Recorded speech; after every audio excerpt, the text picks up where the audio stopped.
அனைவருக்கும் வணக்கம். இன்றைக்கி செவ்வாயோட காரகத்துவத்தை பற்றி பார்க்க போகிறோம். செவ்வாய் அப்படின்னாலே உயிருள்ள காரகத்துவம் அப்படின்னா இளைய சகோதரனை கொடுக்கணும். மொத்தத்தில் சகோதரன் அப்படின்னாலே செவ்வாய் தான். அதில் குறிப்பாக இளைய சகோதரனை குறிக்கிறது செவ்வாய்.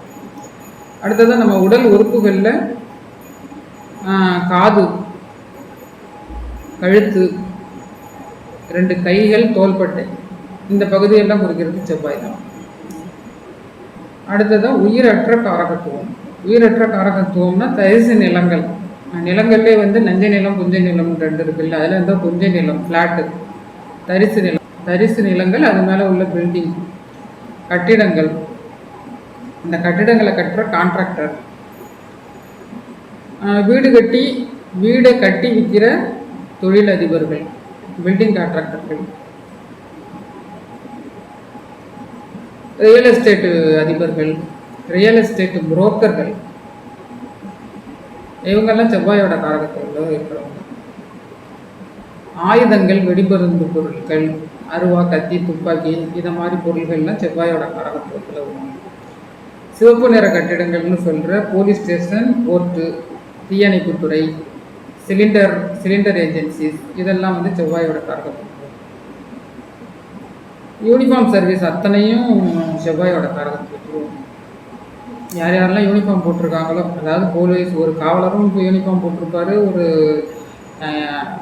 ஏடிஎம் வாசலில் நிற்கிற ஒரு வாட்ச்மேனும் போட்டிருப்பாரு, பேங்க் வாசலில் நிற்கிற வாட்ச்மேனும் போட்டிருப்பாரு. இப்படி இந்த யூனிஃபார்ம் சர்வீஸ் அத்தனையும் யாரெல்லாம் காவலாக நிற்கிறாங்களோ அவங்க அத்தனை பேரும் செவ்வாயோட காரகத்துவத்தில். அடுத்தது திருடன், கொலைக்காரன், அந்த மாதிரி. ஸ்போர்ட்ஸ் மேனு, சிலம்பம் குத்துறவங்க, கம்பு சண்டை போடுறவங்க, குங்ஃபூ, கராத்தே, இந்த மாதிரியான சண்டை பயிற்சிகளில் ஈடுபடுறவங்க அத்தனை பேரும் செவ்வாயோட காரகத்துவத்தை. அடுத்ததாக மொழியை உருட்டி பேசுவாங்க. அப்படியே பேசும்போதே மொழியாலே மிரட்டுவாங்க. அப்புறம் ஷோல்டரை தூக்கிட்டு பேசுவாங்க. அந்த சட்டை காலரை தூக்கிட்டு பேசுவாங்க. அப்புறம் தொடையை தட்டிட்டு பேசுவாங்க. மீசையை முறுக்கிட்டு பேசுவாங்க. பேசிக்கிட்டே இருக்கிறப்ப இப்படி மீசையை முறுக்குவாங்க. இந்த மாதிரி பண்புகளை எல்லாம் கொண்டவங்க செவ்வாயின் காரகத்துவங்களில் இருக்கிறவங்க அப்படின்னு சொல்லி.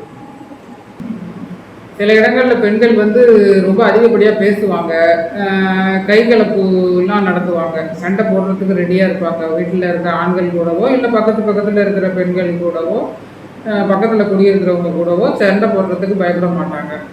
வாயாடி அப்படின்ற அளவுக்கு பேர் எடுப்பாங்க. அந்த மாதிரி இருக்கிறவங்களுக்கெல்லாம் செவ்வாய் உச்சம் அப்படின்னு சொல்லுவோம்.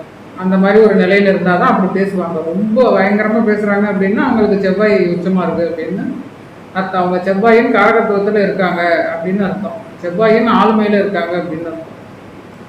அப்படின்னா மகரத்தில் செவ்வாய் இருக்கும், இல்லை மேஷத்தில் செவ்வாய் இருக்கும், அப்படி இல்லைன்னா விருச்சிகத்தில் செவ்வாய் இருக்கும். இதுதான் செவ்வாயின் ஆதிக்கத்தில் இருக்கிறாங்க அப்படின்னு சொல்கிறது. இதுதான் சில இடங்களில் செவ்வாய் தோஷம் அப்படின்னு சொல்லியிருக்காங்க. அடுத்ததாக டாக்டர், போலீஸு, மிலிட்ரி சர்வீஸு, அத்தனை பேர். அதாவது ஒரு பயம் இல்லாமல் ரத்தத்தை பார்க்குற செவ்வாய், பயம் இல்லாமல் ரத்தத்தை பார்க்குற டாக்டருக்கும் செவ்வாய் தான் காரணம். அருவா கத்தி எடுத்துக்கிட்டு அந்த ஒருத்தவங்களை வெட்டி இந்த ரத்தத்தை வர வைக்கிற ஒரு கலவரக்காரனுக்கும் செவ்வாய் தான் காரணம். ஒரு இடத்துல கலவரத்தை உண்டு பண்ணுற ஒரு கும்பலுக்கும் செவ்வாய் தான் காரணம். அவங்கள அடித்தடி பண்ணி அடக்கிற காவலர்களுக்கும் செவ்வாய் தான் காரணம். அந்த செவ்வாய் நல்லா இருந்தால் ஒரு பக்கம் நல்ல ஒரு அதிகாரியை உருவாக்கும், நல்ல டாக்டரை உருவாக்கும், நல்ல காவலரை உருவாக்கும். செவ்வாய் கெட்டு போனால் ஒரு கலவரக்காரர்களை உருவாக்கும், ஒரு கொலைகாரனை உருவாக்கும், ஒரு கொள்ளைக்காரனை உருவாக்கும். இப்படி. அடுத்ததான் நிறங்களில் சிவப்பு நிறம் செவ்வாயை குறிக்கும். நவரத்தினங்களில் பவளம் செவ்வாயை குறிக்கும்.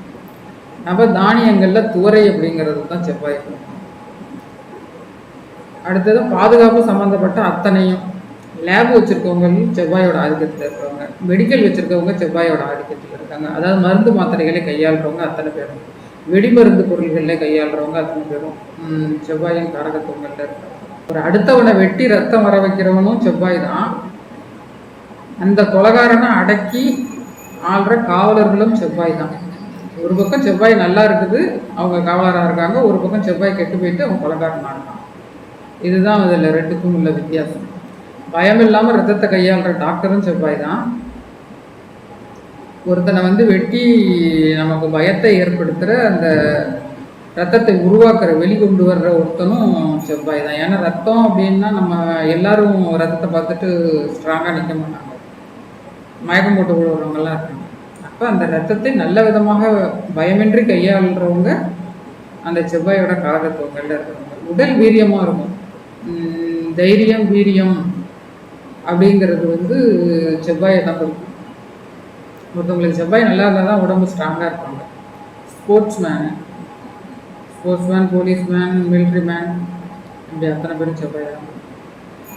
செவ்வாய் கெட்டு போயிடுச்சுன்னா அவங்களுக்கு உடல் பாதிக்கப்படும். இன்னும் ஏதாவது ஒரு நோய் வந்து படுத்திருப்பாங்க, இல்லைன்னா வந்து ரொம்ப மெலிந்த உடல்வாகில் இருப்பாங்க, பயத்தோடு இருப்பாங்க. பயம் இல்லாத ஒருத்தன் இருக்கிறான்னா அவனுக்கு செவ்வாய் நல்லா இருக்குது அப்படின்னு அர்த்தம். பயத்தோடு இருக்கிறான்னா அவனுக்கு செவ்வாய் கெட்டு போயிடுச்சு அப்படின்னு.